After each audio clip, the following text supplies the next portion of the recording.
Në vazhdon e propozimeve dhe angazhimeve që qeveria mori. Albana Kociu doli sërish para mediave për të sqaruar se ndalimi i monopatinave nuk është lënë në hares, por mbetet, sipas saj, një vendim i drejtë dhe i panegociueshëm. Ajo theksoi se pezullimi do të vijojë derisa të plotësohen kushtet e infrastrukturës dhe të hartohet një kuadër i qartë rregullash. Nuk tërhiqem nga ai vendim, u shpreh ministra, duke paraqitur masën si të domosdoshme për sigurinë publike. Megjithatë, përtej deklaratave të vendosura, mbetet pa përgjigje çështja e monopatinave të sekuestruara.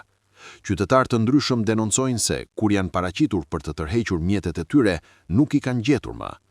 Kjo ka ngritur pikpyetje serioze mbi administrimin, ruajtjen dhe transparencën e mjeteve të bllokuara nga policia.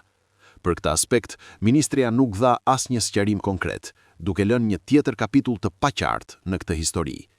Nga rrezik serioz për jetën në qarkullim të lirë pa rregulla, e më pas në bllokim total, saga e monopatinave elektrike në Tiranë po kthehet në një shembull klasik të aksioneve që nisin me zhurmë dhe mbyllen me heshtje.